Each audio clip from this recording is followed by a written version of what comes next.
straight into the roof of the net. Nice one. Straight down the middle. So a good performance. Hi, welcome to Firstpost. I'm Rupha Ramani. Let's get started.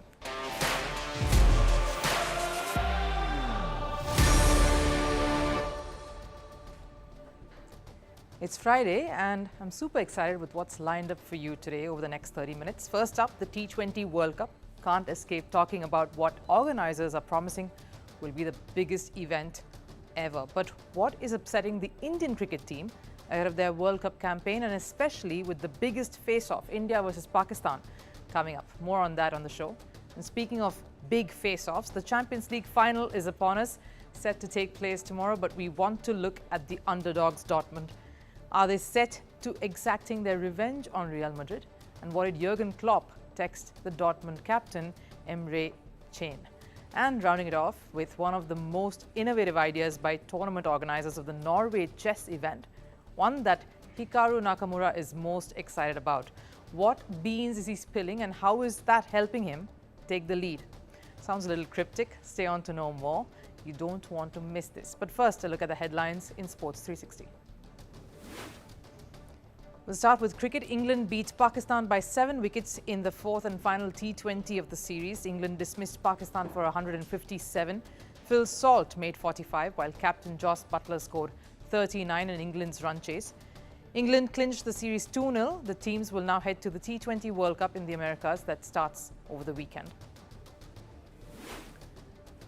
Over in football, former Manchester City player Vincent Kompany has been appointed as the manager of Bayern Munich. Kompany will replace Thomas Tuchel, who was sacked by the club. Bayern have signed a contract with Kompany till June 2027. He recently managed English club Burnley, who were relegated from the top division. The French court has ordered the auction of Maradona's 1986 Golden Ball trophy to go ahead. This despite objections from Maradona's heirs, who tried to stop the auction by saying the trophy was stolen and so the current owner wasn't entitled to sell it. The auction will now go on ahead as planned on the 6th of June. Over in tennis and in the French Open, world number 1 Novak Djokovic made light work of Roberto Baena to move into the third round. Over in the women's draw, world number 4 Elina Rybakina had a straight set victory over Arantxa Rus with a 6-3, 6-4 win. The 2022 World Wimbledon champion is also through to the third round. And in NBA, Dallas Mavericks thumped Minnesota Timberwolves 124-103 in the Western Conference Final. With a 4-1 series victory, Mavericks have qualified for the NBA Final. Luka Doncic was awarded the Magic Johnson Western Conference Finals MVP award for his series performance. Mavericks will face Eastern Conference winners Boston Celtics in the big final.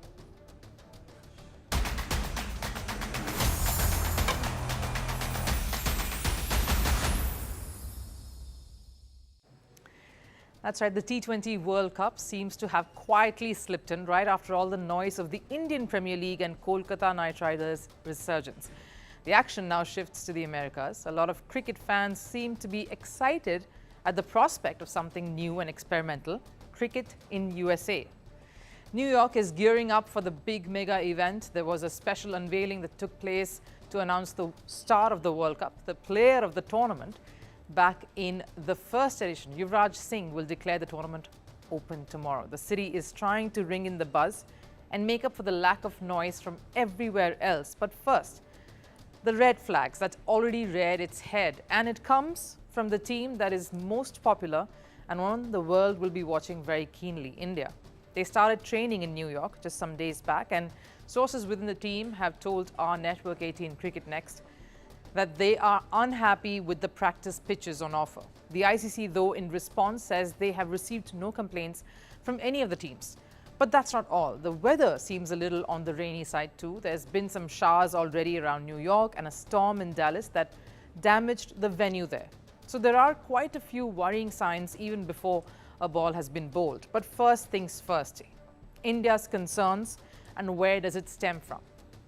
Now, there are 3 venues in the US where the group matches are going to be held. New York, of course, Florida and Dallas. But our focus is New York. The venue in New York is the Nassau County International Cricket Ground, where India plays 3 of its 4 group matches, including the one against Pakistan, the game with the top billing.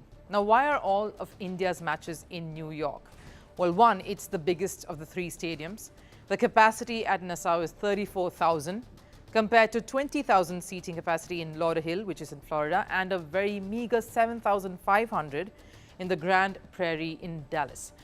Second, of course, the syncing of the time zones. As the US has 6 different time zones, it's also about matching it to the predominant viewing audience, and that is over in the subcontinent. So India's matches are all lined up at around 8 p.m. Indian Standard Time or IST.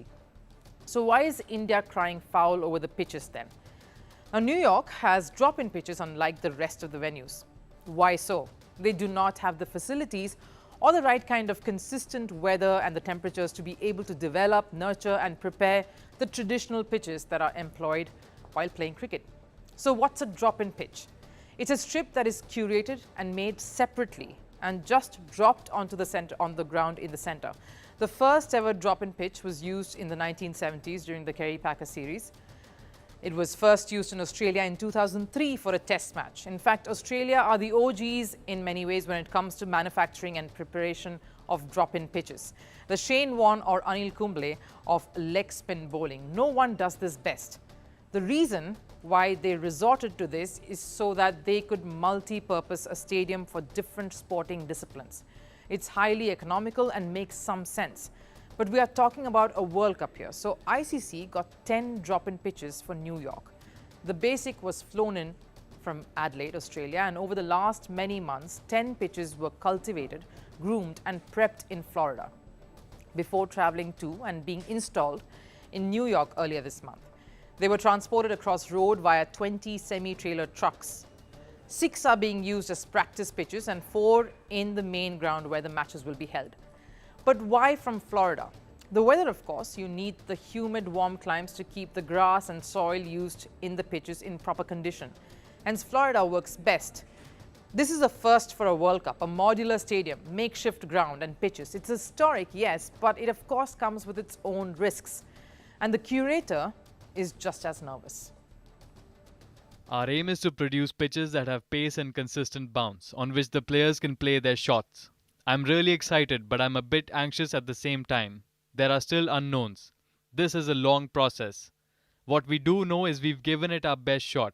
We've thoroughly thought through every possible outcome and issue along the way, and we're hoping that there are going to be some good cricket pitches. The most important part that has the biggest bearing on the way a match pans out, that is how well contested it is and how balanced it keeps the battle between ball and bat, is the pitch itself, the 22 yards. A drop-in pitch has no wear and tear, as it's not a natural creation, it's man-made in some sense, and clearly India won't be too happy with this. Their biggest match, and indeed the biggest face-off in the entire group stages, is against Pakistan. The other question is, how will it impact the outcome and the results? Drop-in pitches traditionally don't crack and are too flat and hard because they are made in steel casings. Now, we understand the need also for this because you want high-scoring matches, you want the big runs, the big sixes to attract the crowd. It is a T20 game.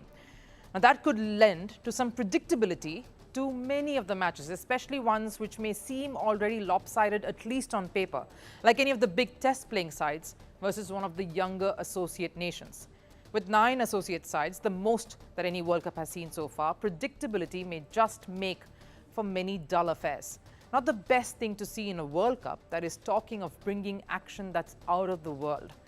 Let's hope the pitches don't cause a drop in fans' presence and excitement for a first ever World Cup in the Americas.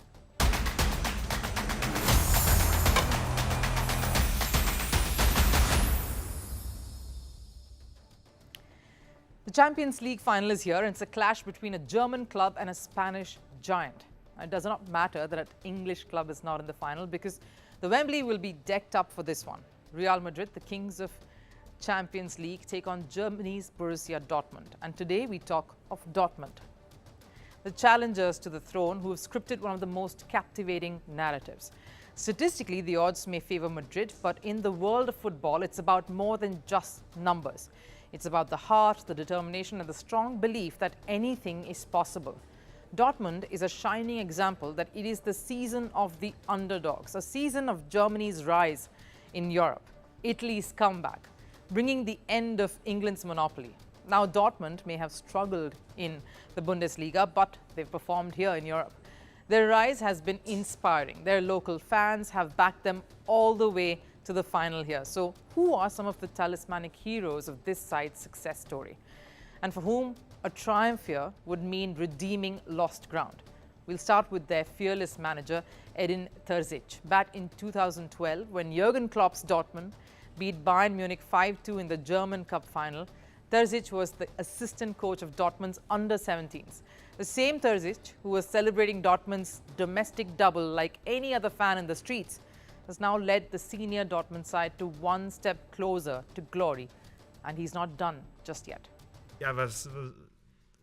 Our goal wasn't to qualify for the final. Our goal is to win the Champions League. And if you want to win the Champions League, you have to beat the champions.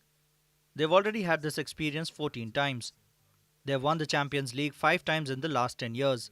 That means if we look at it statistically, as coaches we are always confronted with statistics. Before the season they were already 50% certain to win it again this year. None of that matters. Terzic is motivated to disprove numbers and overturn history. And backing them to go all the way here is their former manager Jurgen Klopp. Someone who knows what losing a Champions League final feels like. The last time Dortmund qualified for a Champions League final was under him in 2013, where they suffered an agonizing loss to Bayern Munich.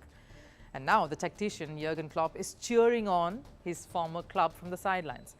He's been in touch with some of the players, like of course Dortmund captain Emre Can. He received a text from Jurgen Klopp that said, "Go beat Real." And that tells the story, doesn't it?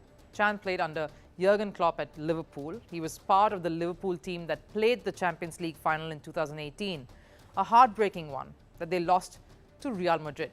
So that text from Klopp is him urging his player, who now captains Dortmund, to exact the revenge for that loss. And Dortmund wants to go all the way. They've bulldozed their way through the rest of the competition, leaving defeated giants behind them.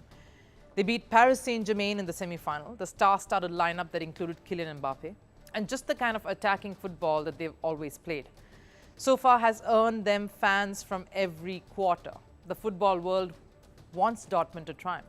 Sure, Real Madrid clinching a 15th Champions League title will be historic, but who doesn't love an underdog story? They might not have the same financial resources as some of their rivals, but what they lack in star power, they more than make up for in grit and determination. They've nurtured their young talents, turning them into formidable competitors. And then there's Marco Reus, a symbol of Dortmund's resilience. From experiencing heartbreak in their last Champions League final in 2013 to hoping of leading his team to redemption in this, his final season. Reus embodies the spirit of never giving up, and he has cherished the journey so far. Just look at the way Dortmund celebrated their win in the semi-final. Marco Reus, absolutely delirious.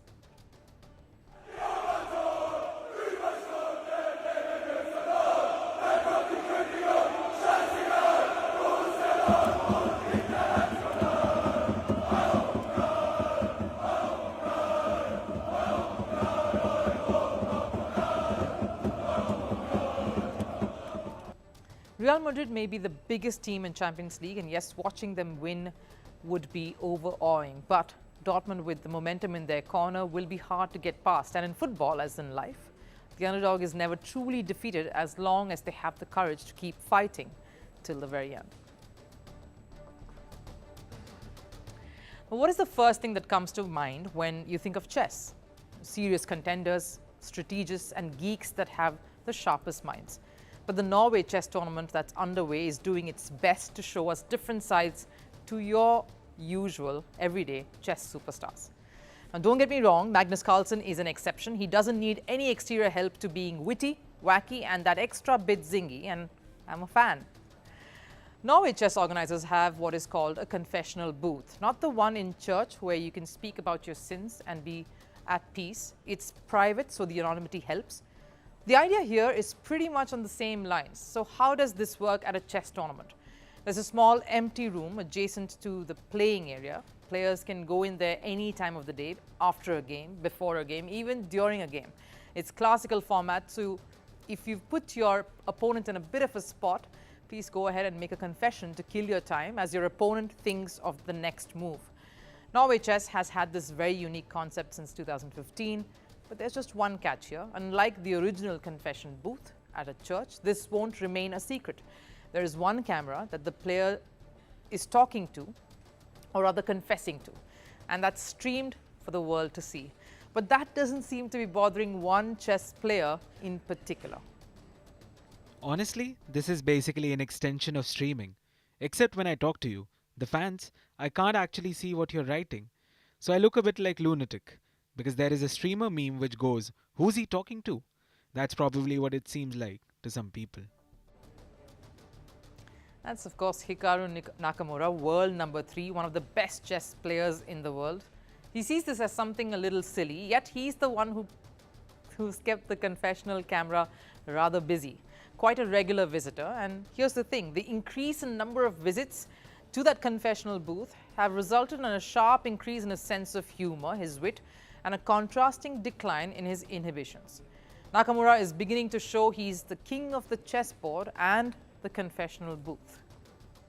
Last year, people seemed to enjoy me coming to the confessional booth and pretty much wasting my time talking about chess or whatever rather than playing the game. So we're back once again. And he's right. Fans have loved Nakamura's confessions. It's like a break from the usual OTT platforms to catch something real. And here's the kicker. Nakamura truly takes confessions rather seriously. Nakamura always had fans for his game, but he's gaining a separate fan base for his confessional game. And most of these are during a game itself, which makes me wonder, does this all help him more? Help him focus? What is he doing? And in this manner is that he takes his attention away from all the tension that's going on during the game and focusing on other things. And that's clearly helping him stay more lucid and in the zone. He's coming over and rambling along, and somehow that's translating to keeping him sharp while he's playing.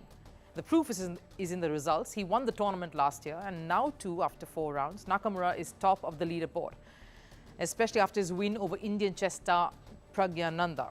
He also takes the occasional dig at some of his opponents, like world champion Magnus Carlsen. Nakamura revealed Carlsen had had a big meal, wolfing down something right at the start of his game. Nakamura's unique take on the game, his opponents, and his own state of mind has kept fans thoroughly entertained. And it's not surprising to see this side to Nakamura if you think about it.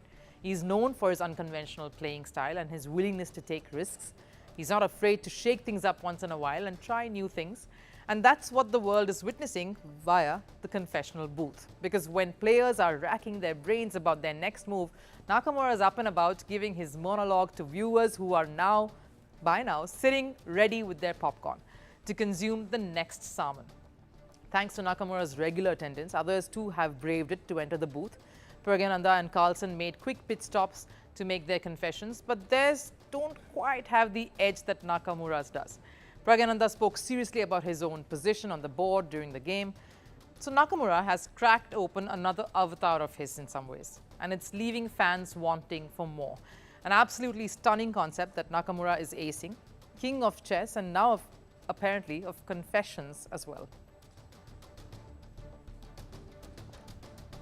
Time for last serve. We've seen so many celebrations and amazing victory parades over the last few weeks, and today we bring you Olympiacos rejoicing the event of becoming the first Greek team to winning a European title. And the city of Pirou was bathed in Olympiacos' victory march.